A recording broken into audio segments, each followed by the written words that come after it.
You're in bed right now, or maybe you'll be for a few hours. The room is dark, but that doesn't matter. Somewhere down the hall, a nightlight glows soft and orange. Your phone is on the nightstand, ready to fill the room with light when you touch it.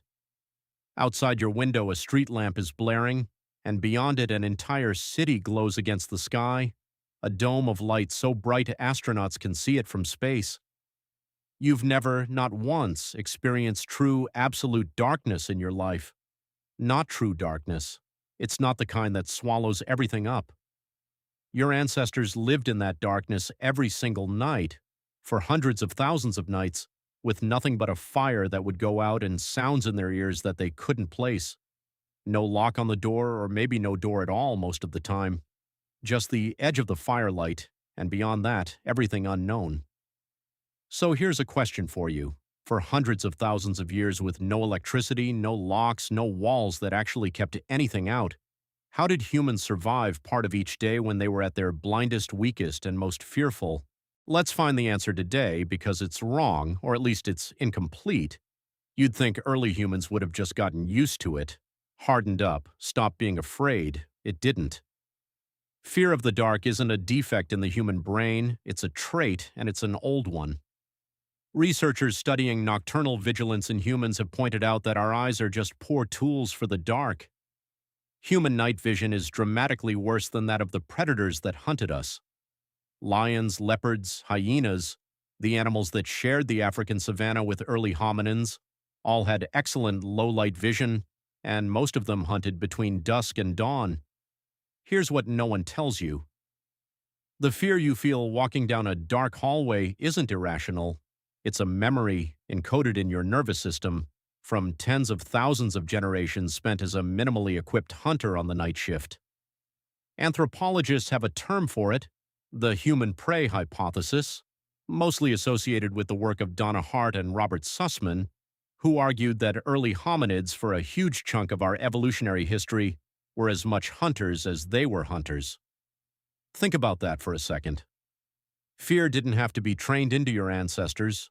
It was pre-installed because people who weren't afraid of the dark didn't live long enough to pass on the trait. So the first real answer to the problem of darkness wasn't psychological, it was physical, and it was fire. This fact surprises people because we assume that fire was primarily for cooking or heating. It was that too, but its first function, which was most important when the sun went down, was as a wall.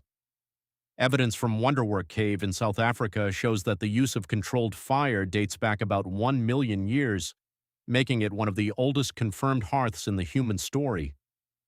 Later, at a site called Gesher Benut Yaakov in what is now Israel, archaeologists led by researchers including Nama Goran Anbar found repeated evidence of controlled burning, dating back about 790,000 years.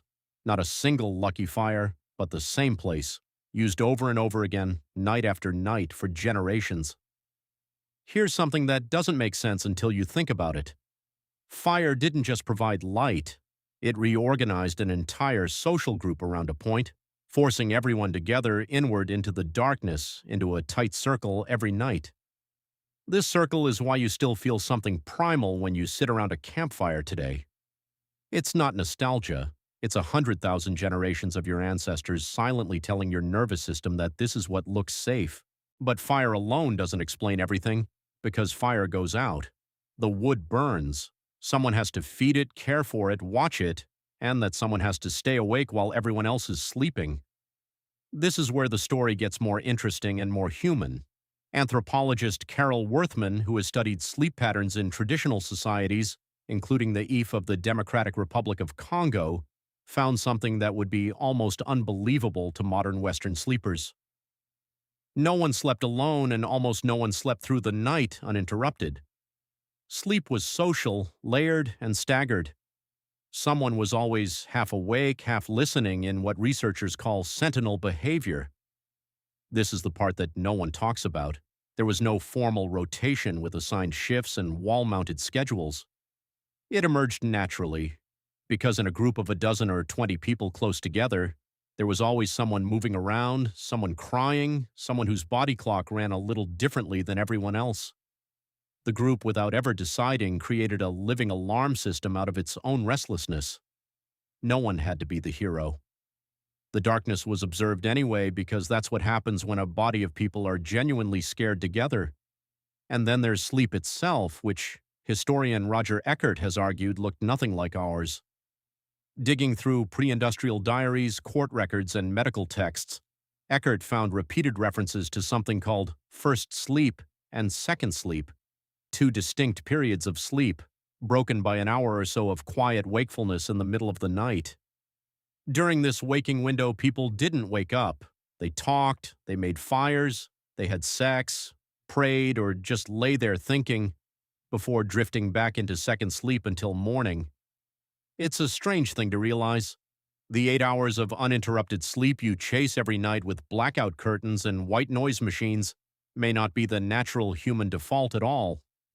It could be the invention of gaslight and electricity, barely 200 years old. Your ancestors weren't failing at sleep when they woke up at 2 a.m. They were doing exactly what human bodies have always done in the dark, staying alert enough to survive. Now here's where it gets psychological, because staying physically safe wasn't enough. The mind needed something too, some way to process a threat it couldn't see, couldn't fight, and often couldn't even name. This is where storytelling comes in, and it's not a coincidence that so many of the oldest human stories are ghost stories, monster stories, warnings about what happens if you wander too far from the fire. Anthropologist Polly Wiesner spent years recording the Juhoanzi people of the Kalahari Desert, and in a study published in 2014, she found something remarkable. Daytime conversation among the Juhoanzi was mostly practical: complaints, gossip, economic matters. But firelight conversation, the talk that happened after dark, shifted almost entirely toward stories, myths, cautionary tales, accounts of spirits and dangerous animals. Here's what that tells you. Darkness wasn't just survived with fire and watching eyes, it was survived with narrative. A story about a monster in the dark isn't just entertainment. It's a way of taking an unnameable, formless fear and giving it a shape, a set of rules, a reason it might leave you alone if you followed the right behavior. A child who fears the thing in the shadows is, in a strange way, coping better than one who fears nothing at all, because the story gives the fear an edge, a boundary, something the mind can actually hold on to. Which brings up something almost nobody thinks about: children's fear of the dark specifically, and why it's so universal it shows up in nearly every culture ever studied, regardless of whether that culture has monster stories at all. Evolutionary psychiatrist Randolph Ness has written about fear as a smoke detector system, one that's tuned deliberately to overreact. A smoke detector that misses one real fire is a disaster. A smoke detector that goes off 100 times for burnt toast is merely annoying. Evolution built human fear the same way, especially in children, whose small bodies and slow legs made them the most vulnerable members of any group after dark. A toddler who cries at shadows and refuses to wander from the firelight is a toddler who survives to have children of their own. Here's the uncomfortable truth underneath that: the fear you had as a child, the one your parents maybe told you to just get over, wasn't weakness. It was your genes doing exactly what they were built to do, running an ancient program that once kept small, slow, night-blind humans alive. So step back for a second, because all of these pieces, the fire, the layered sleep, the sentinel watching, the stories told at the edge of the flames, they weren't separate solutions to separate problems. They were one single system, built slowly without a blueprint, purely because the alternative was death. Every night for hundreds of thousands of nights, across caves in South Africa and open camps in the Rift Valley and shelters in Ice Age Europe, humans faced the exact same unsolvable equation: bad night vision, real predators, and a mind that needed rest it couldn't fully afford to take. And every night, without fail, they built the same rough answer out of fire, company, half sleep, and it worked well enough that you exist to read this sentence. There's something almost humbling in that when you actually sit with it. We tend to think of our ancestors as primitive, as lesser versions of us, stumbling through history until they finally got smart enough to invent the light bulb. But the truth is closer to the opposite. The dark never stopped being dangerous for them the way it feels dangerous to a child today, and yet they didn't just endure it. They engineered an entire social, physical, and psychological system around surviving it, using nothing but fire, proximity, and imagination. They didn't get rid of the fear. They built a life around it that let the fear do its job without ever letting it win. And here's the part that should genuinely unsettle you. The fear never left. It's still in you, right now, tonight, whether or not you ever have to test it. That flicker of unease when you have to walk down into a dark basement, that specific quality of alertness when a hallway light burns and you have to cross it anyway, that's not superstition. That's not your imagination running away with you. That is a piece of hardware, older than language, older than fire itself, quietly reminding you what your ancestors spent hundreds of thousands of nights making sure you'd never have to find out the hard way. So think about your ancestors, facing the dark with 4 weapons and nothing else: fire to hold the predators back, company to keep watch when one pair of eyes wasn't enough, a strange broken rhythm of sleep that never let the whole group go under at once, told close to the flames that turned formless dread into something with a name and a shape. 4 weapons built over hundreds of thousands of years, none of them perfect, all of them just barely enough. And every single time, night after night, generation after generation, they were enough. Which brings you back to your bed, right now, in this exact moment, phone within reach, nightlight glowing down the hall, street lamp humming outside your window. You will probably never once in your entire life need fire to keep a predator from your door. You will never have to take a shift watching the dark while everyone you love sleeps beside you.